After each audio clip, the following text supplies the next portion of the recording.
Hello everyone, it's Tyler with Diesel Laptops. We're now actually going to connect to an ECM. At least we're going to use our demo mode and kind of cheat it.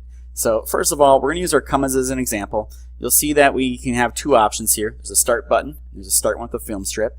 If you do the one with the film strip, you'll notice that it's going to come up here and tell you what cable you need to use. On-highway trucks are always going to use the same cables. And it's also going to give you a picture of where the cable connector could possibly be. And there's going to be a little video in here as well that they've done to kind of show you where the connectors could be. So they tried really hard to give you all the information available to find what you need and where to connect to. So instead of hitting next to actually connect, I'll show you what happens when you do the other button, and that's the start button. And in our case, we're going to cheat. We're going to do this demo diagnosis, and it kind of bypasses a lot of that stuff and just pretty much brings you right to the screen and says turn the ignition on. So right now, what would happen in the real world is exactly what you're seeing here. We're connecting to the vehicle. It'll take anywhere from 15 seconds to 45 seconds depending on the make of the ECM. So CAT takes a little bit longer. Cummins is fairly quick. Detroit and International are lightning quick. Again, just all depends on the complexity and what's going on there. It's not just connecting, but it's downloading a bunch of information, figuring out what variant it is, and all those things. So as I scroll down here, you will see on the parameter tab, let's just start there first. So parameter tab, if I click on any of these parameters, you will see it then shows me that there are how many parameters available. There's 135.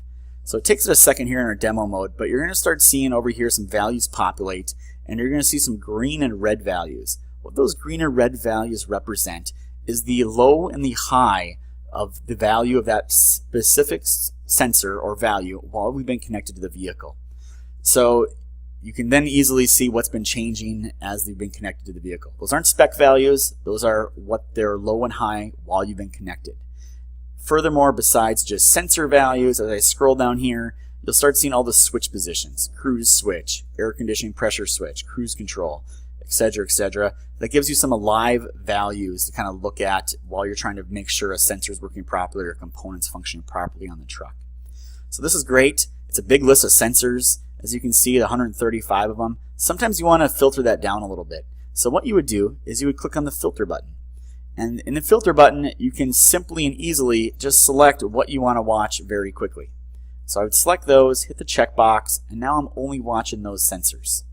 To remove the filter, I click back on the little filter icon, delete filter, and boom, there everything is back again. Besides that, you can also make some favorites so that you don't have to constantly go pick the sensors you want to watch. So you do that by hitting the little favorite icon down here. And the favorite icon, let's go pick some different ones. We'll do cruise control, settings, maybe some of our def stuff, and then we hit the OK button. It's going to say, what do you want to call this? And we'll just call this Tyler's test values. And we'll hit the OK button.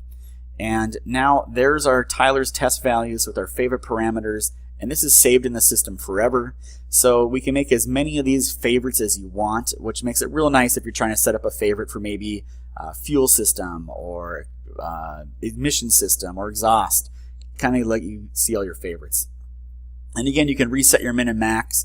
You can actually do recordings from here, which we'll do that in another video to kind of show how recordings are done so you can play back things and watch them later, and obviously you can print out this information as well. So let's go back to this menu here, and we want to show you one other thing. There's this little picture here called the dashboard, and what the dashboard is it gives you a graphical representation of all those values that are in the parameter tab. So you'll have anywhere from 1 to 4 different dashboards. This one's obviously the fuel injection system, so it's going to show you some of the pressures going on, but it's a nice, quick, easier way to look and see what's going on a specific system. The fault tab, and we'll have a whole other training video on just the fault tabs, but as I go in here, you'll see that it will be either red for active, and let's scroll down here and see if we have any inactive ones. Yeah, there's a guy right there. So that one's yellow, and it says MEM, so it's completely different than the other ones. To find the troubleshooting for any of these codes, you would just double click it, and it's going to give you the OEM flash code along with the PID and the FMI. And again, it'll tell you how many times it happened. Again, covered more in depth on the next training video we do as well. What you need to note for now is that there'll be different icons over here on the right hand side. Every single one will have this red question mark, and this is that solve problems that we talked about earlier where it's a new feature they're coming out with. There's nothing in there today. If If you click on it today, what it's going to do is say you're not subscribed because there is nothing to subscribe to. Some of them will have some other icons, like this one over here has a whitish gray icon. If I click on that one will give me a little more information about the code. If I click back, you'll see on some of these as well, there is the little diode looking symbols, and that's a wiring diagram. So if I click on the wiring diagram, and then I click on the engine that I'm actually connected to for this demo mode and hit the OK button, it's going to pull up TEXA's wiring diagrams. Again, the other video where we go through how to repair codes and how to look up things, you'll find we have a lot more information in there to help guide you as well. This is just simply what's built into TEXA. Pulled it right up to the exact sensor we're looking for. Gives you an idea of how to look and find things. If I left click on this, left click, and then I click on image, it'll actually give me a picture of what that sensor looks like. And as I scroll around here through, you can click on some other ones as well. All right. So let's close that. And let's hit the little arrow in the upper right corner to go back. And let's go check out this other tab. This tab is the Ecu Info tab. So this tab will tell you information such as the ECU code, serial number, what exact model we have.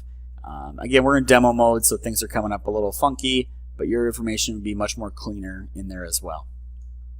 The Activations tab, people always ask, hey, what can I do on this particular vehicle? Activations and settings are where it has all that information. So on the Activation tab, again, pay attention to the scroll bar on the right. You'll see there is quite a variety of different commands you can do.